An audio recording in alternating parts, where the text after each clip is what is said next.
ଗୋଟିଏ ଜଙ୍ଗଲରେ ଜଣେ ସନ୍ନ୍ୟାସୀ ବାସ କରୁଥିଲେ। ସେ ଯେପରି ଧାର୍ମିକ ଥିଲେ ସେହିପରି ନୀତିନିଷ୍ଠ ମଧ୍ୟ ଥିଲେ। ଦିନେ ସନ୍ନ୍ୟାସୀ ଜଣକ ତପସ୍ୟା କରୁଥିବା ସମୟରେ ହଠାତ୍ ତାଙ୍କ ସାମ୍ନାରେ ଏକ ମୂଷା ଆକାଶ ମାର୍ଗରୁ ଖସି ପଡ଼ିଲା। ଫଳରେ ସନ୍ନ୍ୟାସୀଙ୍କର ତପସ୍ୟା ଭଙ୍ଗ ହେଲା। ପରେ ସେ ଆକାଶ ମାର୍ଗକୁ ଚାହିଁଲେ। ଆକାଶ ମାର୍ଗରୁ ସେ ଏକ କୁଆକୁ ଦେଖିଲେ। କୁଆକୁ ଦେଖି ଜାଣିପାରିଲେ ଯେ କୁଆ ପାଟିରୁ ମୂଷାଟି ଖସି ପଡ଼ିଛି। ମୂଷାଟି ଶିକାରୀ କୁଆ ନିକଟରୁ ଖସି ପଡ଼ିଥିବାରୁ ସନ୍ନ୍ୟାସୀଙ୍କର ମୂଷା ପ୍ରତି ଦୟା ହେଲା।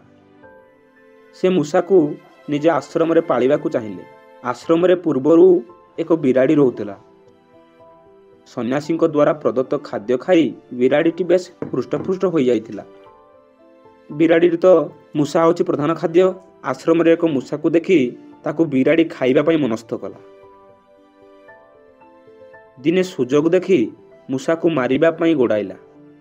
ବିରାଡ଼ିଟି ଗୋଡ଼ାଇବାର ଦେଖି ମୂଷା ପୁଣି ସନ୍ନ୍ୟାସୀଙ୍କ ନିକଟକୁ ଧାଇଁଲା ଓ ତାକୁ ବଞ୍ଚାଇବା ପାଇଁ ଅନୁରୋଧ କଲା। ସନ୍ନ୍ୟାସୀ ମୂଷାର ଅନୁରୋଧକୁ ଏଡ଼ାଇ ନ ପାରି କହିଲେ, ହେ ମୂଷିକ, ତୁମେ ଏହି ବିରାଡ଼ିକୁ ଦେଖି ଭୟ କରୁଛ? ମୁଁ ତୁମକୁ ବଞ୍ଚାଇବା ପାଇଁ ଚେଷ୍ଟା କରିବି।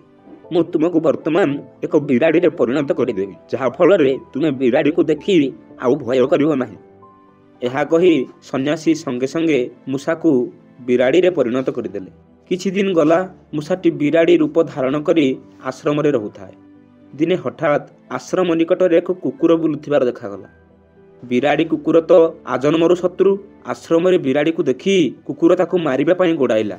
କୁକୁର କବଳରୁ ରକ୍ଷା ପାଇବା ପାଇଁ ବିରାଡ଼ି ଯାଇ ସନ୍ନ୍ୟାସୀଙ୍କ ନିକଟରେ ପୁଣି ଥରେ ପହଞ୍ଚିଲା। କୁକୁର କବଳରୁ ବିରାଡ଼ିକୁ ରକ୍ଷା କରିବାକୁ ଯାଇ ସନ୍ନ୍ୟାସୀ ବିରାଡ଼ିକୁ ପୁଣି କୁକୁରରେ ପରିଣତ କରିଦେଲେ।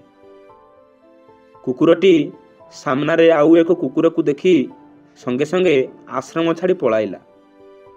ଏହିପରି ବିରାଡ଼ିଟି କୁକୁର ରୂପ ଧାରଣ କରି ଆଶ୍ରମରେ କାଳାତିପାତ କରୁଥାଏ। ଦିନ ପରେ ଦିନ ଗଡ଼ି ଚାଲିଲା। କୁକୁରଟି ହଠାତ୍ ଆଶ୍ରମ ନିକଟରେ ଏକ ବାଘକୁ ଦେଖିଲା। ବାଘକୁ ଦେଖି ପ୍ରାଣରକ୍ଷା କରିବା ପାଇଁ ସନ୍ନ୍ୟାସୀଙ୍କ ନିକଟକୁ ଧାଇଲା। କୁକୁରର ଭୟଭୀତ ହେବାର କାରଣ ଜାଣି ସନ୍ନ୍ୟାସୀ ସଙ୍ଗେ ସଙ୍ଗେ କୁକୁରକୁ ଏକ ବାଘରେ ପରିଣତ କରିଦେଲେ। ଆଶ୍ରମ ମଧ୍ୟରେ ଏକ ବାଘକୁ ଦେଖି ଅନ୍ୟ ବାଘଟି ପଳାଇଗଲା। ବାଘର ପ୍ରକୃତି ତ ମନୁଷ୍ୟ ମାଂସ ଭକ୍ଷଣ କରିବା, ସେ ବା ଏଥିରୁ କିପରି ବାଦ ଯିବ? ବାଘଟି ସନ୍ନ୍ୟାସୀକୁ ଦିନେ ଆକ୍ରମଣ କରିବା ପାଇଁ ଉଦ୍ୟତ ହେଲା। ବାଘର ଏପରି ଆଚରଣ ଦେଖି ସନ୍ନ୍ୟାସୀ ସଙ୍ଗେ ସଙ୍ଗେ ବାଘକୁ ମୂଷାରେ ପରିଣତ କରିଦେଲେ। ମୂଷାଟି ତାର ପୂର୍ବ ଅବସ୍ଥା ଫେରି ପାଇଲା। ତେଣୁ କୌଣସି ବ୍ୟକ୍ତିକୁ କଦାପି ଅତ୍ୟଧିକ ପରିମାଣରେ ବିଶ୍ୱାସ କରିନେବା ଉଚିତ ନୁହେଁ। ସମୟ ସୁଯୋଗ ଦେଖି ସେହି ବ୍ୟକ୍ତି ହିଁ ତୁମକୁ ବିପଦରେ ପକାଇଥାଏ। ଠିକ୍ ଯେମିତି ମୂଷା ରୂପୀ ସିଂହଟି ସନ୍ନ୍ୟାସୀକୁ ଅସଲ ବାଘର ରୂପ ଦେଖାଇ ଦେଇଥିଲା।